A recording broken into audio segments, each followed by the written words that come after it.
Coucou mes petits choux. On se retrouve pour un petit live. Ça fait bien longtemps qu'on n'en a pas fait un, donc on va recommencer ça tout gentiment. Donc on va voir s'il y a un peu des gens qui se connectent. En tout cas, je vous prépare une petite recette qui appelle le soleil aujourd'hui. Il n'y en a pas, il n'y a pas de soleil. Mais vous allez voir, je vais faire cette recette et demain, il y aura du soleil. Donc voilà, alors qu'est-ce qu'on va faire aujourd'hui? De toute façon, les personnes qui ne sont pas présentes peuvent regarder en replay comme d'habitude. Et aujourd'hui, on va faire un migliaccio. Alors, un migliaccio, c'est quoi? C'est une recette sucrée. C'est un gâteau italien. Je peux pas vous dire l'histoire du gâteau, mais je peux faire des recherches si vous voulez. En tout cas, la spécificité de ce gâteau, c'est qu'il n'y a pas de farine et que la farine est remplacée par de la semoule. Donc voilà, on va commencer gentiment et puis on va discuter au fur et à mesure ensemble. Donc voilà, donc là on a notre cul de poule. Cul de poule toujours pratique, hein, en inox, c'est solide, c'est hygiénique, ça casse pas. Le fait d'avoir un fond rond, c'est pratique pour prendre les préparations, on ne perd rien, on ne galère pas. Donc ça c'est top. Et puis voilà, le support bien sûr pour qu'il soit bien stable. Comme ça on peut même malaxer, puis on peut faire autre chose avec sa petite main gauche. Et salut tous les gens, comment vous allez? Donc alors, ne perdons pas le fil. Donc là on a 240 g de sucre. Je rajoute 4 œufs. Tac, on les mélange. Donc, je le rappelle, pour les gens qui viennent d'arriver, on fait un migliaccio. Donc, c'est une recette italienne. C'est un gâteau sucré. Et franchement, c'est trop bon. Je l'ai déjà goûté et c'est hyper moelleux. C'est avec des arômes d'orange dedans. Donc, c'est hyper frais pour l'été. C'est top. Donc, on mélange. Là-dedans, on va rajouter de la ricotta. Donc là, je rappelle, 240 g de sucre, 4 œufs.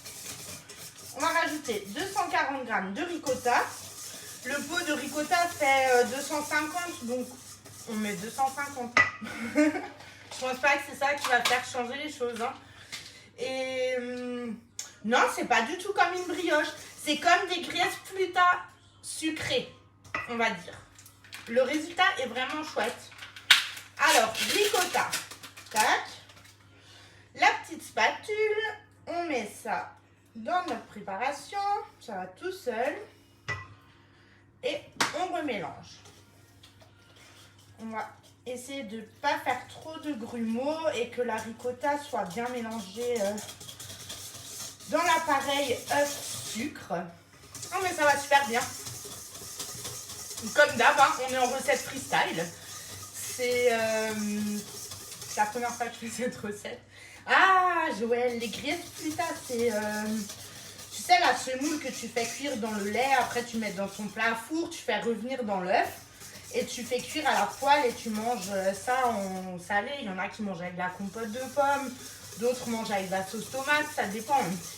Mais c'est super bon aussi. Et c'est la même semoule qu'on utilise. Donc voilà, notre mélange est fait. Ensuite, je vais redéménager. On va passer vers ici. Tac. Vous voyez la casserole? Vous voyez toute ma collection de trucs derrière. Donc, là, on a la casserole. On a le lait, 470 g, je crois, de tête. De toute façon, je vous mettrai les quantités sous cette vidéo, n'est-ce pas? Ah, vous ne me voyez plus trop. Voilà. On prend du beurre. Alors, c'est pas très healthy comme recette, hein. On y va, c'est du costaud, c'est pour les Italiens de la montagne apparemment.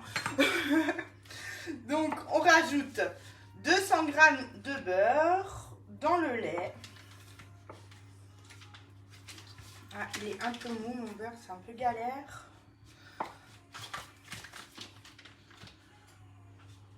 Voilà. Hop, une plaquette de beurre, vas-y. Tip top. Ça, je jette tout de suite. Je me rince juste vite fait les mains et je suis de nouveau à vous. Voilà. Alors, dans ce mélange, j'avais rajouté à l'avance aussi un peu de vanille liquide. Ça, on rajoutera tout à l'heure.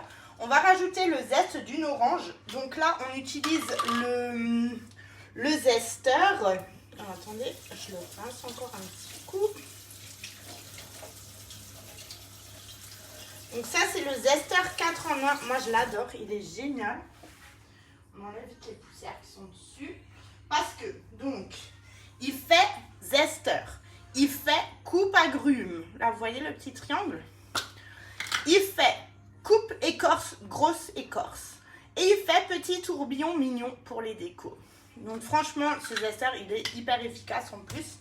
Donc là, on a une orange bio de préférence ou non traitée. Et on met le zeste là-dedans.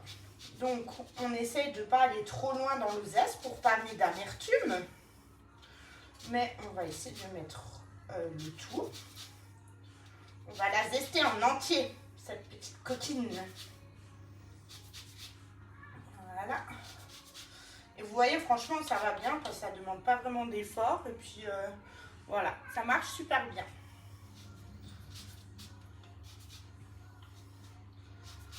Voilà. Je vais essayer de ne pas me zester les doigts. Non, ça fait quand même pas ça. Hein. N'ayez pas peur.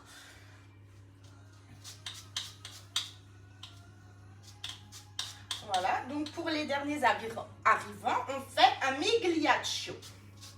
C'est un gâteau sucré italien à base de semoule. C'est une fois autre chose en fait. On s'est dit, hop, au lieu de tout le temps de la farine, on s'est dit, ça va un peu changer. Alors, dans la recette, moi j'aime bien changer un peu les recettes et puis faire un peu à ma façon. Dans la recette, il y a marqué qu'il faut mettre juste le zeste de l'orange. Je trouve ça un peu dommage de ne pas utiliser le jus. Donc, puis bon, je veux dire, avec 470 grammes de lait, on n'est plus à 10 grammes près de jus. Hein. Donc, en fait, on va rajouter, je décide qu'on va rajouter le jus de l'orange. Voilà, on a mis notre zeste. On va, il me faut un couteau.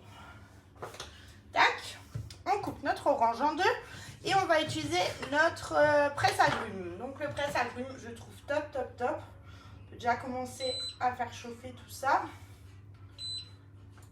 Voilà, donc le presse-agrumes, il est en inox. Top. On met l'orange à l'envers, à l'intérieur. Surtout pas dans ce sens-là, parce que les petits trous sont en dessous. Tac, on fait comme ça et on presse. Vous voyez, hein, ça va tout seul. Du coup, les pépins, la pulpe, il y a tout qui reste dans le presse-agrumes. Voilà. On fait la deuxième. Ça va apporter un peu plus de saveur. Elle est juteuse.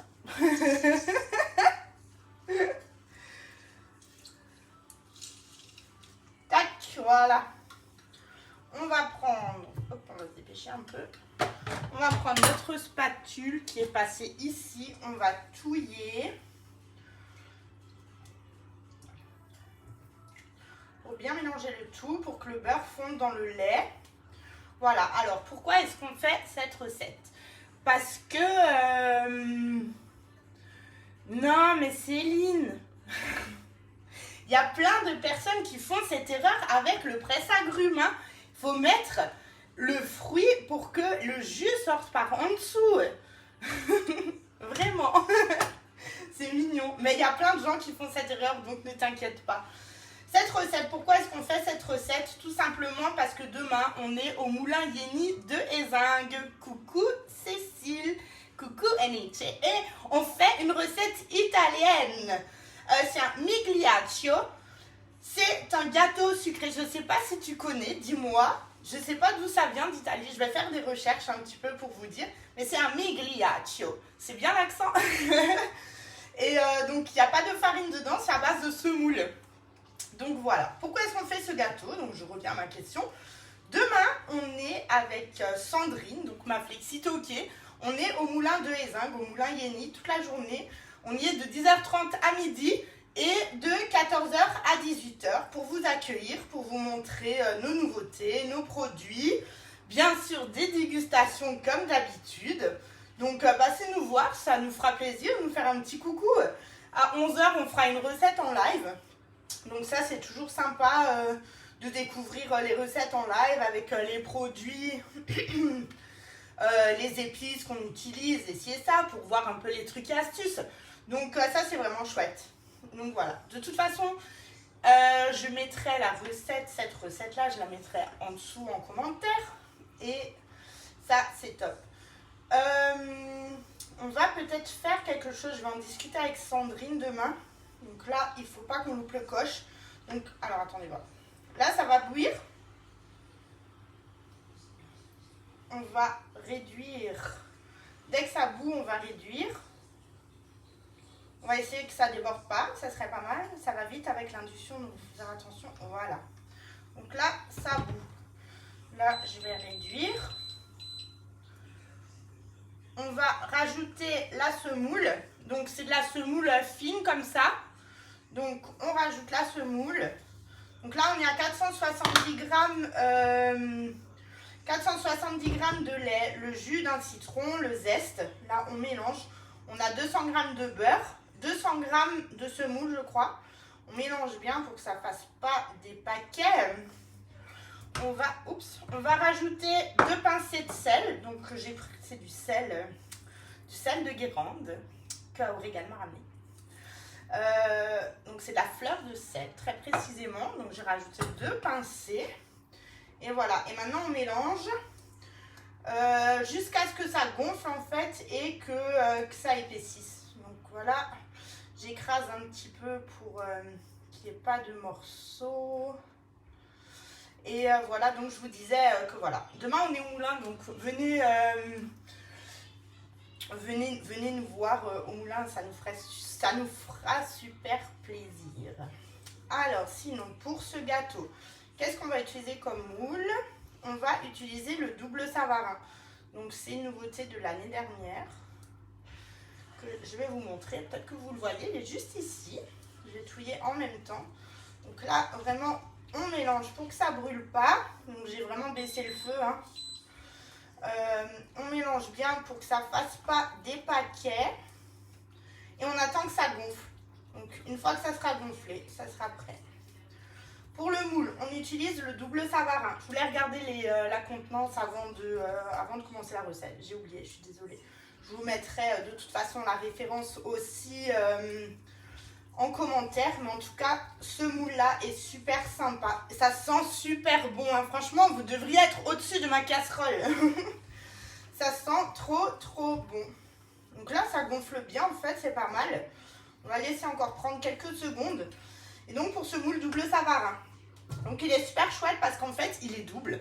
Et qu'il a des assez petites contenances. Il n'est pas très grand, donc en fait, ça fait 2 petits gâteaux. Donc ça, c'est super chouette.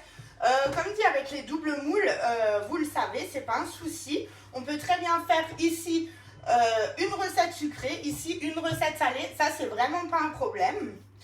Et voilà, au niveau de la contenance, il est vraiment super chouette, surtout si on est juste 2 ou quoi. Après, si on est 4, ça va très bien aussi, parce que du coup, on a les 2, même 6, hein, ça passe très bien.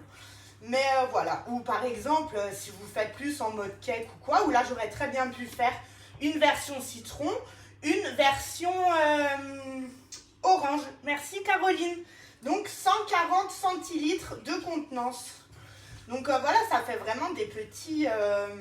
ça fait des petits gâteaux tout mignons et c'est vraiment chouette. Donc là, la semoule a bien gonflé dans le lait. Je vais vous montrer ça. On va éteindre le feu.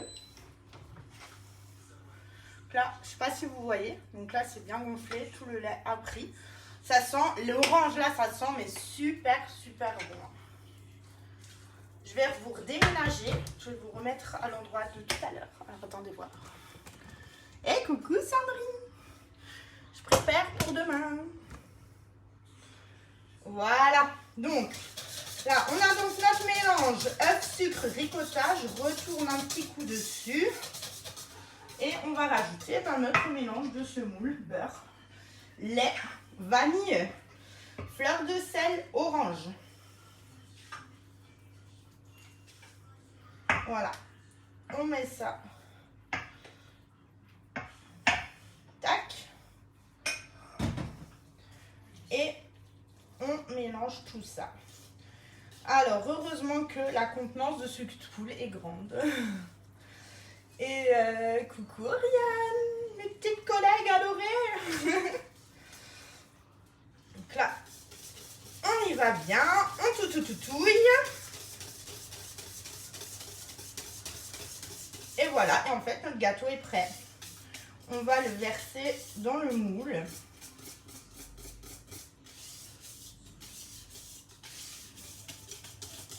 Voilà, je disais que c'est les grapefruita italiens, mais en mode sucré. C'est un peu le même principe. Hein. Voilà, donc notre préparation est prête. Je vais mettre ça de côté pour accueillir notre moule, qui bien sûr est sur notre plaque à trous.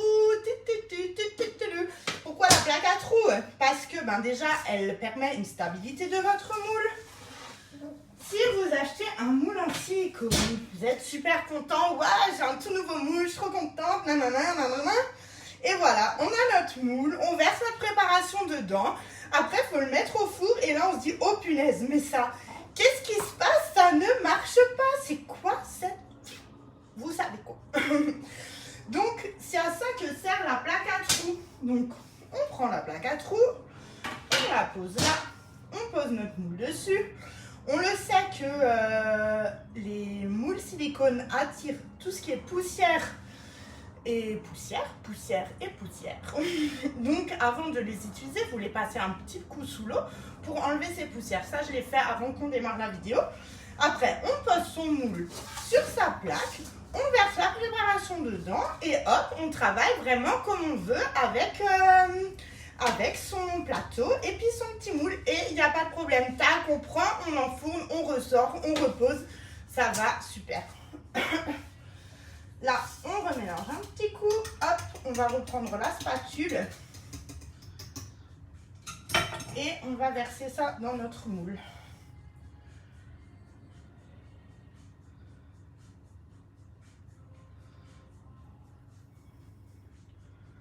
Voilà. Le deuxième.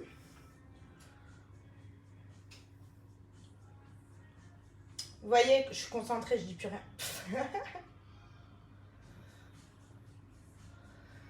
Et voilà. Oups. J'ai un peu débordé.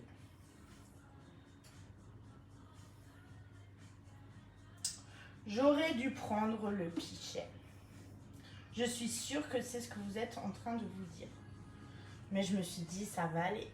On va pas sortir le pichet. Ah, il y a quelqu'un qui m'écrit un truc grand.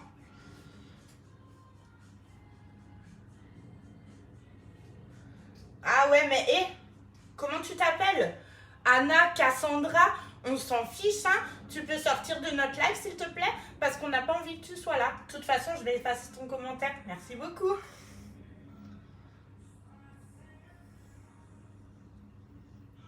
Voilà, voilà. Hop, on met le tout. On en rajoute un petit peu par là. Ça sent hyper bon. Et puis bien sûr, cette semoule, vous la trouvez au Moulin Yenny. Donc là où on sera demain. Donc je vous rappelle les horaires pour demain. On y sera de 10h30 à midi. Et de 14h à 18h, tous ces produits, vous allez les trouver au moulin. Donc là, c'est la semoule. Qu'est-ce qu'on vous prépare d'autre? Attendez, je vais vous montrer. Dès que j'ai enfourné, je vais vous montrer parce qu'ils sont trop beaux. On a aussi des graissins aux olives que Sandrine a fait. On aura de la mousse à l'orange. Et ça va être tip top. Voilà, je vais vite nettoyer le bordel que j'ai fait là et là. Hop. Et il faudrait la spatule plate que je n'ai pas préparée, bien sûr, mais qui est là. Spatule plate, hyper pratique tout le temps pour lisser les préparations, surtout pour tout ce qui est entremets, et génoises. Pour les mousses, c'est hyper pratique. Voilà, hop, en un tour de main, c'est fait. Enfin, autant dire que là, notre moule, il est bien plein quand même. Et voilà. Et maintenant, on enfourne ça à 180. J'avais mis mon four à préchauffer. 180 pendant 45 minutes. Donc, c'est une cuisson assez longue quand même. Mais ça va être trop bon. Hop là. C'est parti pour 45 minutes. Donc, je vous disais que pour demain, on a tout ce que je vous ai dit avant. Donc, on a ces gâteaux trop bons. On a les graissins. Et on a du pain. C'est du pain à la bruschetta. Excusez-moi Laura. Donc voilà. Donc passez nous voir demain au moulin. On a vraiment plein de choses à vous faire découvrir. Et toujours dans la bonne humeur. Donc voilà. Ça nous fera plaisir. Pour ce mois-ci, donc il y a une offre spéciale pour les hôtesses. Pour tous les enfin voilà, pour les meilleurs ateliers du mois, les 1000 meilleurs ateliers du mois, il y a des cadeaux. Il y a de très beaux cadeaux. Et très honnêtement, ça fait un atelier sur 2 qui est récompensé. Donc franchement, et quand je vous dis de très beaux cadeaux, il y a 45 kits B-Save à gagner. Il y a plus de 450 cadeaux, lots cadeaux qui sont au-dessus de 200 €. Donc vraiment, datez un atelier si vous voulez toujours plus de cadeaux. Et voilà. Et arrêtez de faire votre discussion dans mon live parce que ça me déconcentre. Donc voilà, en tout cas, on a hâte de vous retrouver demain au Moulin Yenny à Ézingues de 14h à 18h, mais aussi de 10h30 à midi. Et à 11h, on aura une recette en live. À demain mes petits choux, gros bisous.